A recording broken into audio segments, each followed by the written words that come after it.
Ensemble, nous pouvons dire stop à la xénophobie, stop au tribalisme. À la place du tribalisme, formons plutôt des lobbies, formons plutôt des think tanks, où nous pouvons venir ensemble, chacun avec ses compétences, pour réfléchir, pour discuter comment nous pouvons sortir notre pays, le Congo, de la situation que nous sommes en train de traverser.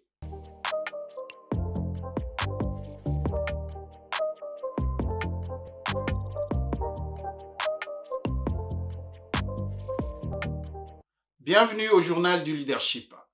Je suis Jean-Claude Angbalou, consultant en ressources humaines, coach et conférencier. Aujourd'hui, nous allons parler d'un thème bien particulier, stop au tribalisme. Je suis congolais d'origine. J'ai vécu une partie de ma vie dans mon pays d'origine et pour la plupart de ma vie d'adulte, j'ai vécu à l'étranger, mais je gardais un amour parfait et intact pour mon pays d'origine, qui est la République démocratique du Congo. J'ai gardé tous les bons souvenirs de toutes les expériences que j'ai vécues dans ma jeunesse, dans mon pays d'origine. Je suis né dans ma province d'origine.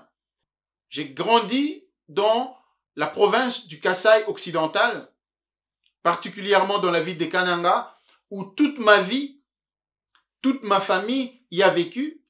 J'ai mes cousins, mes neveux qui ont les deux tribus, d'une mère du Kasaï, d'un père de l'Équateur, mais on n'a jamais connu un problème.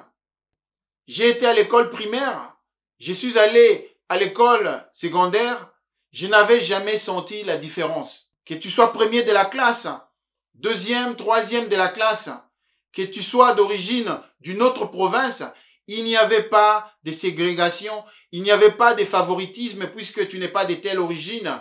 Les résultats scolaires, bon voilà, on va triquer, on va faire ceci, on va faire cela. Jamais. Nous avons vécu vraiment dans l'amour, vraiment ensemble comme un peuple, ensemble comme des amis, ensemble comme des frères. J'ai embrassé la culture Luba, qui est devenue ma culture. J'ai embrassé la langue qui est devenue ma langue.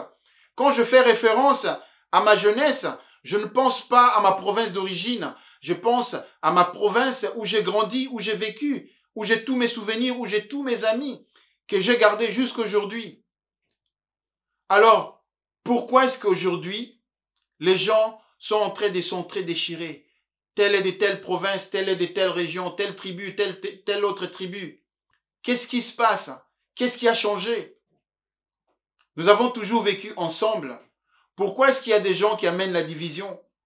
Pourquoi est-ce que les gens sont en train d'allumer le feu du tribalisme? Je ne suis pas politicien, je ne suis pas membre d'un parti politique, je ne suis pas membre d'une association, je suis tout simplement d'origine congolaise. Et cela me choque aujourd'hui de voir que le pays est divisé à cause des intérêts partisans de certaines personnes. C'est très dangereux ce qui est en train de se passer. Nous avons vécu ce qui s'est passé au Rwanda, dont les conséquences sont venues jusqu'en la République démocratique du Congo. Nous n'avons pas besoin d'attiser le feu. Nous n'avons pas besoin de mettre le feu et continuer à promouvoir le tribalisme.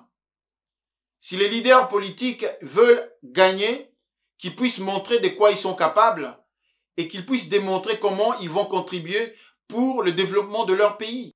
Il est très important, surtout les Congolais de la diaspora, nous avons accès à Internet. Nous avons accès à toutes les facilités pour la communication. Mais nous pouvons utiliser efficacement l'Internet et l'espace et les plateformes qui sont disponibles gratuitement pour diffuser un message d'amour, un message d'union, d'unité. Vous voulez devenir un leader, vous n'avez pas besoin d'utiliser le tribalisme pour avoir du succès. Nous n'avons pas besoin de promouvoir le tribalisme. Sur le plan professionnel, j'évolue dans un environnement multinational. Je travaille dans de grands groupes où nous avons des gens de différentes nationalités qui viennent des différents pays, des différentes cultures, des différentes races. Donc, toute ma vie professionnelle, j'ai appris à travailler avec des gens qui n'ont pas la même origine, même pas la même race. Et dans la plupart des départements ou des organisations où j'ai travaillé, je me retrouvais tout seul, noir, à quelqu'un d'origine africaine, dans un groupe où il y avait 30, 40, 50 personnes d'origine différente, mais j'étais le seul noir. Et je ne me suis jamais senti mis à l'écart ou je ne me suis jamais senti moindre que les autres. En plus, j'évolue dans le domaine des ressources humaines. Et dans le domaine des ressources humaines, la plupart des compagnies vont à l'international maintenant pour recruter leurs employés. Donc, il n'y a plus de frontières quand on a besoin d'aller chercher des talents. Il suffit tout simplement d'avoir les talents et les compétences dont on a besoin pour que la personne soit recrutée et aller travailler dans un pays autre que son pays d'origine. Je trouve que c'est vraiment dommage que notre pays d'origine, le Congo, la République démocratique du Congo et la diaspora congolaise aujourd'hui est complètement divisée par un discours politique teinté de tribalisme, je ne sais pas pourquoi. Pour quel gain, pour quel but? Est-ce que c'est pour faire avancer le pays? Est-ce que c'est pour contribuer au développement économique? Est-ce que c'est pour contribuer à attirer des investisseurs dans un pays qui a du mal à décoller? Avons-nous besoin de développer ce tribalisme? Le tribalisme est un fléau que tout leader responsable doit combattre et doit le combattre énergiquement. Nous n'avons pas besoin de nous diviser, nous avons besoin de contribuer. Nous vivons dans des pays, moi je vis en Irlande, un pays qui a connu l'émigration, où la plupart des Irlandais ont émigré vers d'autres pays, et il y a au moins 40 millions des Irlandais qui vivent en dehors de leur pays. Mais quand nous voyons l'amour que ce peuple a pour son pays d'origine, et qui, pour la plupart, contribue à son essor économique, j'imagine des millions de Congolais qui se trouvent à l'étranger, de n'importe quelle tribu, mais qui viennent ensemble pour mettre leurs idées ensemble afin de développer leur pays d'origine et contribuer avec des compétences acquises dans différents domaines. Il est très important que nous puissions comprendre que ce pays, la République démocratique du Congo, est une grâce que Dieu a donnée à ce peuple si nombreux, avec différentes cultures, avec différentes tribus, mais nous sommes venus ensemble pour former cette nation. Cette nation qu'on peut appeler aussi arc-en-ciel, puisque nous avons des origines tribales différentes. Mais ce qui fait la force, c'est que ensemble, nous constituons une nation, une très grande nation. Et c'est une bénédiction, puisque avoir une population qui avoisine les 100 millions d'habitants pour un pays aussi grand que le Congo, c'est un potentiel énorme en termes économiques et en termes de développement. Mais ce qui est intéressant, c'est de savoir que ensemble, nous pouvons construire ce pays pour transformer ce pays et en faire une nation prospère. Mais le tribalisme ne fera que diviser. Là où il y a le tribalisme, il y a la division. Là où il y a le tribalisme, il y a manque de diversité. Nous parlons de plus en plus de l'ouverture, de la mondialisation, de la globalisation. La plupart des grands groupes multinationaux ne sont pas seulement basés aux États-Unis ou en Europe, mais ils ont des sièges un peu partout dans le monde. Moi, j'évolue dans le domaine des ressources humaines et les employés viennent de n'importe quel coin du monde. Ce qui est important, c'est avoir les compétences nécessaires pour travailler. La détribalisation de nos sociétés doit être vraiment une priorité dans le chef de tous les leaders. Que vous soyez un leader politique, un leader religieux, un leader culturel, n'importe quel endroit où vous êtes en train d'évoluer, j'ai toujours considéré que le leadership n'est pas seulement par rapport à une fonction, par rapport à un poste, mais c'est par rapport à la vision qu'on a et qu'on peut partager avec ses concitoyens pour partir d'un point à l'autre. Nous avons un challenge devant nous. Nous avons là un pays potentiellement riche, mais qui est parmi les pays les plus pauvres. Un pays avec un potentiel en termes de population de 100 millions d'habitants, et pour la plupart, c'est des jeunes. Mais c'est une manne pour trouver des talents, des compétences pour le développement de ce pays. Il y a un challenge devant nous. Unissons-nous en tant que ressortissants de la République démocratique du Congo. Unissons-nous en tant qu'Africains et combattons le tribalisme. Nous sommes de plus en plus dans un monde qui est globalisé. Vous venez en Europe, on parle de la communauté européenne. Quand vous allez en Afrique, on parle de l'Union africaine, mais en réalité, il n'y a pas d'union. Mais quand on va dans chaque pays, On parle des tribalismes, on parle des régionalismes, on parle de telle tribu contre telle autre tribu. Mais quand est-ce que l'Afrique va venir ensemble pour développer l'Afrique? Personnellement, je pense que la stratégie qu'utilisent certains leaders pour diviser les gens, croyant s'attirer des faveurs, ça n'a aucun sens, puisque cela ne va profiter à personne.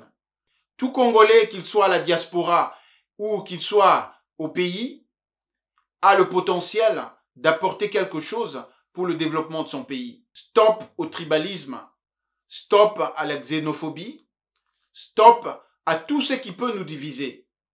Nous sommes ensemble, les enfants, les fils et les filles d'un même pays. Nous avons une nation. Nous avons besoin de développer cette nation. Nous avons vraiment quelque chose à montrer à la face du monde qu'en tant qu'un peuple, en tant qu'une nation, nous sommes capables de surmonter nos divisions et de venir ensemble en tant que peuple, en tant qu'une nation, pour développer cette nation. Nous avons la possibilité de faire décoller ce pays. Nous avons la possibilité de contribuer, chacun à sa manière. Nous n'avons pas besoin d'exclure certaines personnes puisqu'ils ont vécu à l'étranger où nous avons l'avantage de rester au pays, mais nous pouvons travailler ensemble. Si vous êtes politicien, alors faites de la politique. Ne faites pas du tribalisme. Si vous êtes combattant, alors combattez ce que vous combattez, mais ne combattez pas en utilisant le tribalisme. Nous sommes en train de danser Jérusalem. Cette chanson qui a été composée en Afrique du Sud, une langue que pour la plupart des gens qui dansent ne comprennent pas. Mais tout simplement puisque la musique et le rythme amènent les gens ensemble. Et pour la plupart des pays, ils ont fait cette danse challenge partout dans le monde. Nous voyons comment le monde est devenu comme un village. Tout le peuple à travers le monde peuvent se rassembler autour d'une chanson. Si un peuple se met ensemble, uni, pour promouvoir sa culture, qui est riche, la culture congolaise est vraiment riche. Mais le plus important, c'est arrêter le tribalisme. Nous avons besoin d'attirer les investisseurs dans notre pays. Mais si les investisseurs voient déjà que le Congolais entre eux, ils se battent pour telle personne de telle autre tribu. Quand quelqu'un vient investir son argent, il a besoin de diversité. Puisque dans la diversité, il y a la créativité et il y a l'innovation. Mais quand on a les gens de la même culture, les gens qui raisonnent de la même manière, ils parlent la même langue, ils mangent la même chose, il n'y a pas de diversité. Nous avons besoin de cette diversité culturelle. Nous n'avons pas besoin de nous diviser. Que vous parlez la langue swahili, que vous parlez le lingala, que vous parlez le tsholuba, le kikongo, que vous soyez de n'importe quel coin. Il n'y a pas de Congolais qui sont supérieurs, il n'y a pas de Congolais qui sont inférieurs. Nous sommes tous Congolais de la même famille. Utilisons les plateformes que nous avons pour diffuser un message d'amour, un message d'unité, un message d'union, un message qui rassemble, un message qui fait que le Congolais soit en confiance, qu'il soit au Katanga, qu'il soit au Bandundu, qu'il soit à l'Équateur, qu'il soit au Bas-Congo, où que nous soyons, en tant que Congolais, tout Congolais doit se sentir en sécurité et doit se sentir chez lui. Comme moi, d'origine de l'Équateur, j'ai vécu toute ma vie au Kasaï, où ma famille a fait ses business, ses activités au Kasaï. On n'a jamais été inquiété. J'ai encore ma famille qui y vit. Je suis tout à fait contre le racisme. Je suis tout à fait contre l'homophobie. Je suis tout à fait contre la xénophobie et je serai encore plus contre le tribalisme. À la place du tribalisme, formons plutôt des lobbies, formons plutôt des think tanks où nous pouvons venir ensemble, chacun avec ses compétences, pour réfléchir, pour discuter comment nous pouvons sortir notre pays, le Congo, de la situation que nous sommes en train de traverser. Je répète encore, je ne suis ni politicien, ni membre d'un parti politique, ni membre d'une association. Je suis tout simplement Congolais, fier d'être Congolais, avec cette multitude de cultures et cette richesse de cultures dont je suis fier. Mais ce qui est important, c'est que nous sommes tous frères et sœurs, membres d'une même famille, d'une même nation. Si vous avez aimé, vous pouvez partager avec d'autres personnes. Je vous encourage. Restons ensemble, restons unis. Stop le tribalisme. À très bientôt. Merci de votre écoute. Si vous avez aimé ce podcast, vous pouvez partager avec vos amis. Vous pouvez aussi vous abonner. Comme ça, chaque fois que nous allons poster de nouveau, vous allez recevoir une alerte. Vous pouvez aussi visiter notre chaîne sur YouTube, Coaching des leaders. Là où vous allez voir beaucoup de vidéos dans le domaine du leadership, du développement personnel et de la motivation. À très bientôt.